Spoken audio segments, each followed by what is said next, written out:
Hey guys, your host Thomas Tyree here from On the Hot Podcast. This could be episode 186 for you guys today. This could be an all-out football episode mixed with some NFL content, mixed up with some college football content for you guys today. So if you love football, this is your episode today to be all locked in for an all-out football episode.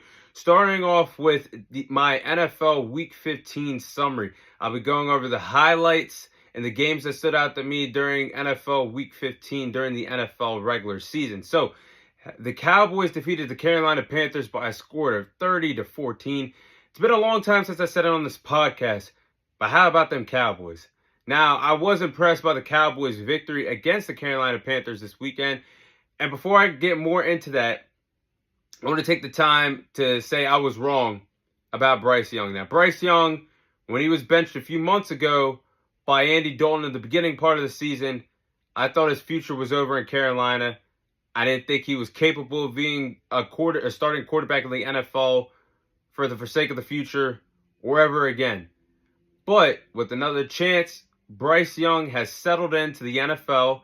He's starting to find his footing, find his rhythm. He looks much more calm, cool, and collected, passing in the pocket. And he's helped the Carolina Panthers compete in ball games. We're talking about a 3-win Panthers team competing in NFL Sunday games with the likes of the Philadelphia Eagles, with the likes of the Kansas City Chiefs, with the likes of the Tampa Bay Buccaneers. Those are some caliber playoff teams that this 3-win Panthers team has went tooth and nail with over the last few weeks.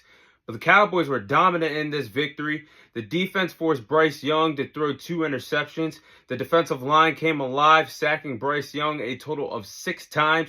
Cooper Rush had his best game of the season after Dak Prescott went on IR with that injury. Cooper Rush had 3 passing touchdowns. Rico is finding his footing as the bell cow running back for the Cowboys. Had another 100-yard rushing game for the Cowboys. This was an impressive victory for the boys. They are 6-8. Playoffs are very unlikely at this particular point in the NFL season with only 3 games left. But this is something to be proud of heading into this game, with them being the underdogs. And like I just said, because the Panthers were, they were losing these games, but they were hanging on, giving everything they had and pushing the likes of the Eagles, the Chiefs, and the Bucks to their limit. 3 playoff caliber teams as I record today's episode. The Panthers were hanging with them, but the Cowboys came into Carolina, blew them out. So I will have to say I was pretty impressed with this victory. Now, a performance that stood out to me, Lamar Jackson's performance at MetLife Stadium in the Big Apple in New York when he took on the New York Giants. And we know when Lamar Jackson plays NFC opponents, he brings the best out. It brings the best out of him, because Lamar Jackson helped the Ravens destroy the Giants by a score of 35-14. But the story of that game was Lamar Jackson having 5 passing touchdowns in that game. And this performance got Lamar Jackson right back into the MVP race this NFL season.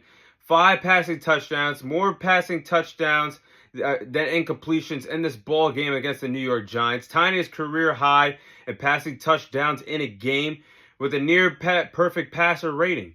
This was everything you wanted for Lamar Jackson to come in hot off a bye week, even though the opponent was weak in the New York Giants, a 2-12 team. But it's the NFL.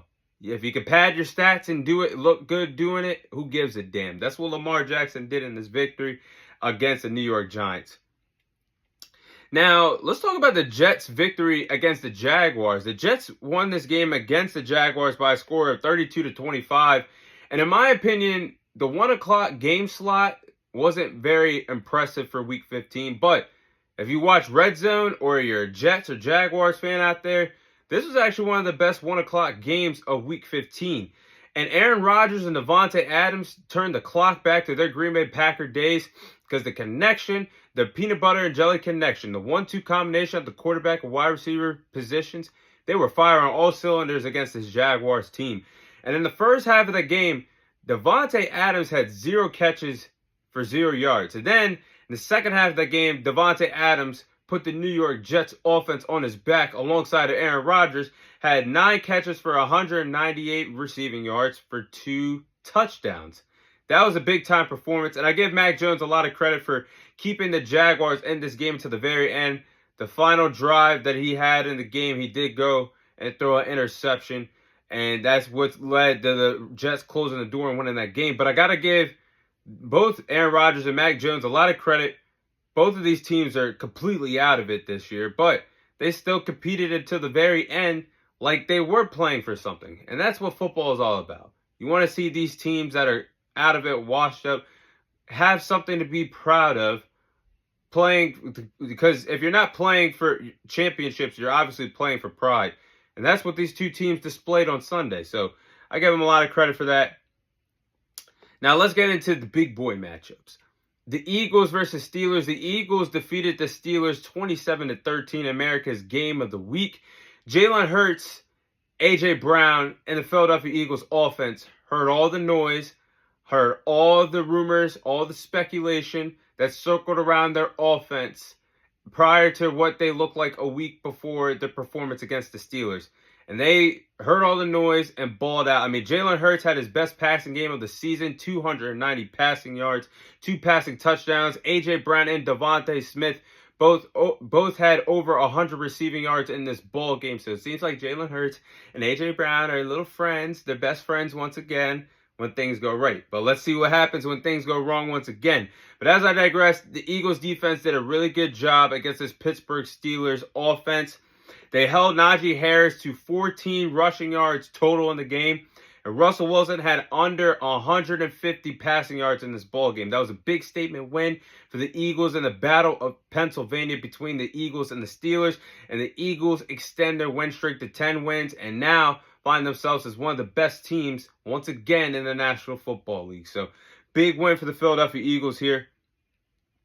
Now, the Buffalo Bills defeating the Detroit Lions by a score of 48-42. A lot of fans were happy about this game because if you love offensive football, this was your game to watch between the Bills and the Lions, a quarterback duel of Josh Allen and Jared Goff. This was your game to watch on Sunday. And they both combined, both teams scored 90 points. There was 90 points scored between both teams. Over 1,000 yards in total offense combined between the two respective teams. Josh Allen balled out against the Detroit Lions. He went on the road, had a big statement victory, had 4 total touchdowns.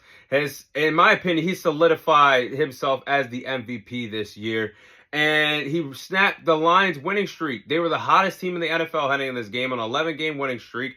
Joe Brady deserves a lot of credit for how good the Buffalo Bills offense looked in this game. Josh Allen was making a lot of plays that make you spit out your coffee if you're a defensive coordinator watching his film on Monday morning. That's how well Josh Allen looked against the Lions, having 2 passing touchdowns, 2 rushing touchdowns.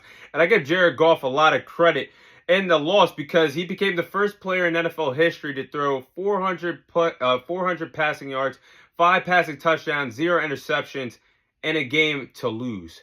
So he had the Lions playing all the way to the end, but the Lions defense just couldn't keep up with the high-powered offense that Josh Allen was displaying out there. And Joe Brady, their offensive coordinator, deserves a lot of credit for how good the Buffalo Bills offense looked. Big statement victory on the road for the Buffalo Bills. Now, Week 15 was filled with a lot of injuries here. Now, there was a lot of marquee injuries in Week 15 of the NFL season. I mean, we've seen Sam Hubbard, defensive end for the Cincinnati Bengals. He suffered a PCL injury after catching his first career touchdown. Nick Chubb suffered a broken foot after battling so hard to get back for the season after that grueling knee injury that he suffered last season. The Lions, having one of their best years in franchise history, battling through injuries, took a lot of big blows. They lost Carlton Davis for the season. They lost David Montgomery for the season. I mean, this Lions team just can't catch a break. Patrick Mahomes suffered an ankle injury. TJ Watt is leaving the Eagles game with an ankle injury. Week 15 was brutal when it came down to the injuries department. The injury bug caught up to a lot of big stars and a lot of teams around the NFL. So that was brutal. And the final game I'll talk about in this segment was the Vikings victory against the Bears last night on Monday Night Football when the Vikings won that game by a score of 30-12. Now, what I'm about to say is straight facts. For all the Vikings fans out there, what I'm about to say, you're going to have to agree with. two things are correct about the Minnesota Vikings, and they're correct and true. One, signing Kevin O'Connell to become your next head coach a few years ago it will go down as one of the best things that happened to this Minnesota Vikings franchise. He's going to be a Super Bowl champion. I can see it. He's an offensive mastermind. Learned from boy genius Sean McVay out there with the Los Angeles Rams. I could see the vision. He will be a future Super Bowl champion. And Sam Darnold should remain the starting quarterback for the Minnesota Vikings moving forward. I've seen enough. This is his team.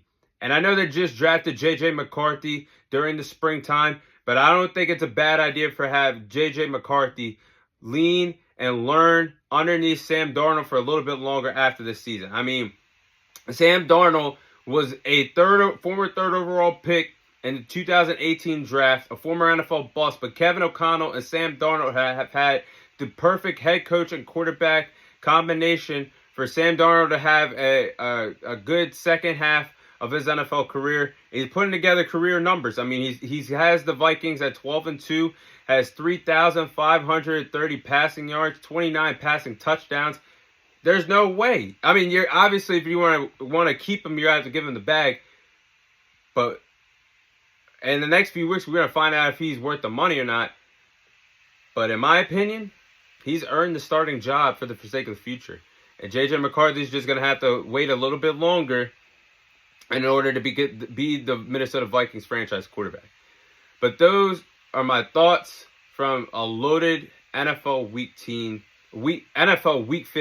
week in the National Football League.